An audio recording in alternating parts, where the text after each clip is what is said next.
ഇന്നൊരു കോംബോ റെസിപ്പിയാണ് കുഴിപ്പണിയാരവും അതിന്റെ കൂടെ കഴിക്കാനായിട്ടുള്ള ചമ്മന്തിയും. അപ്പോൾ എല്ലാ ടിപ്പും ഞാൻ വീഡിയോയിൽ ഇൻക്ലൂഡ് ചെയ്തിട്ടുണ്ട്. വീഡിയോ സ്കിപ്പ് ചെയ്യാതെ മുഴുവനായിട്ട് കാണുക. കുഴിപ്പണിയാരം ഉണ്ടാക്കാനായിട്ട് ഞാനിവിടെ ദോശമാവ് എടുത്ത് വെച്ചിട്ടുണ്ട്. ചെറിയ പുളിയുള്ള ദോശമാവാണ് കുഴിപ്പണിയാരത്തിന് നല്ലത്. ഇത് ഏകദേശം ഒരു 3 കപ്പ് മാവ് എടുത്ത് വെച്ചിട്ടുണ്ട്. 28 കുഴിപ്പണിയാരത്തിനുള്ള അളവിലാണ് എടുത്തിട്ടുള്ളത്. ഇനി ഒരു ചീനച്ചട്ടി ചൂടാക്കാം. ഇതിനൊന്ന് കടുക് വറുത്ത് താളിച്ചു വയ്ക്കേണ്ടതുണ്ട്. അതിനായിട്ട് ഞാനിവിടെ ഒരു 1/2 ടേബിൾ സ്പൂൺ നല്ലെണ്ണ ഒഴിച്ചു കൊടുക്കുന്നുണ്ട്. നല്ലെണ്ണയ്ക്ക് പകരം നിങ്ങൾക്ക് സൺഫ്ലവർ ഓയിലും ഉപയോഗിക്കാം. എണ്ണയൊന്ന് ചൂടാകുമ്പോൾ ഇതിൽ 1/2 ടീസ്പൂൺ കടുക് ഇട്ട് കൊടുക്കാം. കടുകൊന്ന് പൊട്ടുമ്പോൾ 1/2 ടീസ്പൂൺ ഉഴുന്നുപരിപ്പും കൂടി ചേർത്ത് കൊടുക്കാം. ചെറുതായിട്ട് അരിഞ്ഞ പച്ചമുളകും ഇഞ്ചിയും കറിവേപ്പിലയും ചേർത്ത് കൊടുക്കാം. 1 ഇഞ്ച് കഷ്ണം ഇഞ്ചി എടുത്തിട്ടുണ്ട്. എരിവിന് ആവശ്യമുള്ള പച്ചമുളക് എടുക്കാം. ഞാനൊരു വലിയ പച്ചമുളക് ചെറുതായിട്ട് അരിഞ്ഞാണ് ചേർത്ത് കൊടുത്തിട്ടുള്ളത്. ഇതിന് പകരം നിങ്ങൾക്ക് ഇഞ്ചിയും പച്ചമുളകും ഒന്ന് ചതച്ച് വേണമെങ്കിലും ചേർത്ത് കൊടുക്കാം. ഇതിലോട്ട് ഒരു മീഡിയം സൈസ് സവാള ചെറുതായിട്ട് അരിഞ്ഞതും കൂടി ചേർത്ത് ഒന്ന് വഴറ്റി കൊടുക്കാം. ഇനി സവാള ഒന്ന് വാടും വരേക്കും ഇതൊന്ന് വഴറ്റി കൊടുക്കണം. നിങ്ങൾക്ക് കുട്ടികൾക്കൊക്കെ കൊടുക്കാനാണെങ്കിൽ ചെറിയൊരു ക്യാരറ്റ് ഗ്രേറ്റ് ചെയ്തും ചേർക്കാവുന്നതാണ്. ഇനി സവാള ഒന്ന് വേഗം വാടി കിട്ടാനായിട്ട് കുറച്ച് ഉപ്പ് ചേർത്ത് കൊടുക്കുന്നുണ്ട്. മാവിൽ ഓൾറെഡി ഉപ്പിട്ടിട്ടുണ്ട്, അതുകൊണ്ട് കുറച്ച് മാത്രം ഉപ്പ് ചേർത്താൽ മതി. സവാള ഇപ്പോൾ ഒരു 2 മിനിറ്റ് കഴിഞ്ഞപ്പോൾ നല്ലപോലെ വാടിയിട്ടുണ്ട്. ഞാൻ തീ ഓഫ് ചെയ്തിട്ടുണ്ട്. ഇനി ഇത് ചൂട് മാറാനായിട്ട് വെക്കാം. ആ സമയം കണ്ട് നമുക്ക് ഇതിനുള്ള ചമ്മന്തിയും കൂടി ഒന്ന് റെഡിയാക്കാം. ഒരു മിക്സി ജാറിൽ ഞാൻ 1 കപ്പ് തേങ്ങ ചേർത്ത് കൊടുത്തിട്ടുണ്ട്. ഈ തേങ്ങയിലോട്ട് ഞാൻ കുറച്ച് മല്ലിയില കഴുകിയ ശേഷം ചേർത്ത് കൊടുത്തിട്ടുണ്ട്. ഇല മാത്രമേ ഞാൻ എടുത്തിട്ടുള്ളൂ. എരിവിന് ഒരു പച്ചമുളക് ചേർത്ത് കൊടുക്കാം.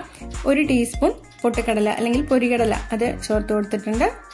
ഇനി ഇതിനാവശ്യത്തിനുള്ള ഉപ്പും കൂടി ചേർത്ത് കുറച്ച് വെള്ളവും കൂടി ഒഴിച്ച് നല്ലപോലെ ചട്നിയായിട്ട് അരച്ചെടുക്കാണ്. കുറച്ച് തിക്കായിട്ടാണ് ഞാൻ അരച്ചെടുക്കുന്നത്. ഇഞ്ചി ഇഷ്ടമാണെങ്കിൽ ഒരു ചെറിയ കഷ്ണം ഇഞ്ചി വെക്കാം. ഞാനിവിടെ ഇഞ്ചി ചേർത്തിട്ടില്ല. അപ്പോൾ ചട്നി അരച്ചിട്ടുണ്ട്. ഈ ഒരു കൺസിസ്റ്റൻസി കുറച്ച് തിക്കായിട്ടാണ് അരച്ചിട്ടുള്ളത്. ഇനി ഇതിലൂടെ ഞാൻ ഒരു നുള്ള കായപ്പൊടി ചേർത്ത് കൊടുക്കുന്നുണ്ട്. നല്ലപോലെ ഒന്ന് ഇളക്കി കൊടുക്കുക. അരയ്ക്കുന്നതിന് മുന്നേയും നിങ്ങൾക്ക് കായപ്പൊടി ഒരു നുള്ള് ചേർത്ത് കൊടുത്തിട്ട് അരച്ചെടുക്കാവുന്നതാണ്. സവാള നല്ലപോലെ വഴറ്റി വെച്ചിരുന്നില്ലേ, അതിൻ്റെയൊക്കെ ചൂട് മാറിയിട്ടുണ്ട്. ഇനി അത് ഞാൻ നേരെ തന്നെ ദോശമാവിലോട്ട് ചേർത്തിട്ട് നല്ലപോലെ ഒന്ന് മിക്സ് ചെയ്തെടുക്കാം. നല്ലപോലെ മിക്സ് ചെയ്തിട്ടുണ്ട്. ഇതാണ് മാവിന്റെ കൺസിസ്റ്റൻസി. ഇനി നമുക്ക് ഇത് അപ്പച്ചട്ടി ഒന്ന് ചൂടാക്കാനായിട്ട് വെച്ചിട്ടുണ്ട്. ഒരു മീഡിയം തീയിലിട്ട് നല്ലപോലെ ഒന്ന് ചൂടാവട്ടെ.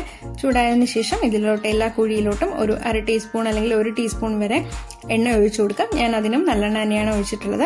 അപ്പോൾ നിങ്ങൾക്ക് സൺഫ്ലവർ ഓയിലും അതിന് പകരം ഉപയോഗിക്കാം. നല്ലെണ്ണയാണ് കുറച്ചുകൂടി ടേസ്റ്റ്. ഇനി എണ്ണ നല്ലപോലെ ഒന്ന് ചൂടായ ശേഷം വേണം മാവ് ഒഴിച്ചു കൊടുക്കാൻ. അപ്പോഴാണ് എണ്ണ സൈഡിലൊക്കെ നല്ലപോലെ മാവ് ഒഴിച്ചു കഴിഞ്ഞാൽ സൈഡിലൊക്കെ നല്ലപോലെ ബബിൾസ് വരുന്നുണ്ട്. എണ്ണ നല്ല ചൂടുണ്ട്, അതുകൊണ്ടാണ്. നടുവിലുള്ള കുഴിയിൽ നിന്ന് ആദ്യം ഒഴിച്ചു തുടങ്ങാം. എല്ലാത്തിലും ഒഴിച്ചു കഴിഞ്ഞാൽ അടച്ചു വെച്ചിട്ട് വേണം ഇത് വേവിച്ചെടുക്കാൻ. ഒരു മീഡിയം തീയിലിട്ട് ഒരു 2-3 മിനിറ്റ് വേവിച്ചെടുക്കണം. ഒരു സൈഡ് വെന്ത് കഴിഞ്ഞാൽ ചട്ടിയിൽ നിന്ന് തന്നെ വിട്ട് വരും. ഞാനിവിടെ ഉപയോഗിച്ചിരിക്കുന്നത് നോൺ സ്റ്റിക്ക് ആണ്. അപ്പം അധികം എണ്ണ ഒഴിക്കേണ്ട ആവശ്യമില്ല. നല്ലപോലെ വിട്ട് വന്നിട്ടുണ്ട്. ഒരു സൈഡ് നല്ലപോലെ വെന്തിട്ടുണ്ട്. ഇനി തിരിച്ചിട്ട് കൊടുക്കാം.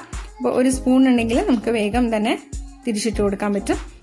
എല്ലാം തിരിച്ചിട്ട് കൊടുത്തിട്ടുണ്ട്. ഇനി കുറച്ച് മുകളിലും കൂടി ഞാൻ ഒരു 1/2 ടീസ്പൂൺ നല്ലെണ്ണ മൊത്തത്തിലൊന്ന് ഒഴിച്ചു കൊടുത്തിട്ടുണ്ട്. വീണ്ടും ഒന്ന് അടച്ചു വെച്ച് 2-3 മിനിറ്റ് വേവിച്ചെടുക്കാം. ആ സമയത്ത് നമുക്ക് ചമ്മന്തിക്ക് ഒന്ന് താളിച്ചെടുക്കണം. താളിക്കാനായിട്ട് ഞാൻ സൺഫ്ലവർ ഓയിലാണ് ഉപയോഗിക്കുന്നത്. 2 ടീസ്പൂൺ സൺഫ്ലവർ ഓയിൽ ഒഴിച്ചു കൊടുത്തിട്ടുണ്ട്. അപ്പോൾ അവിടെ എണ്ണ ഒന്ന് ചൂടാവട്ടെ. അപ്പോഴത്തേക്കും കുഴിപ്പണിയാരം റെഡി ആയിട്ടുണ്ട്. കുഴിപ്പണിയാരമൊക്കെ തന്നെ ഞാനൊരു പാത്രത്തിലോട്ട് മാറ്റാണ്. ഞാനിവിടെ കാസറോളിലോട്ടാണ് മാറ്റുന്നത്. നോൺ സ്റ്റിക്ക് ആണെങ്കിൽ നിങ്ങൾക്ക് എണ്ണയില്ലാതെയും കുഴിപ്പണിയാരം ഉണ്ടാക്കിയെടുക്കാം. ഞങ്ങൾ മുഴുവനായിട്ട് മാറ്റിയിട്ടുണ്ട്. ഇനി അടുത്ത ബാച്ച് ഒഴിച്ചു കൊടുക്കാം.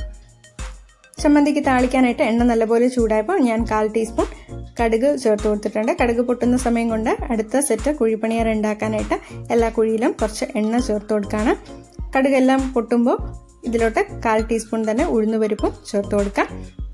ഇനി ഇതിലോട്ട് 1 തണ്ട് കറിവേപ്പില അരിഞ്ഞതും കൂടി ചേർക്കുക. 1 വറ്റൽമുളക് കീറിയും കൂടി ഇട്ടാൽ തീ ഓഫ് ചെയ്യാം.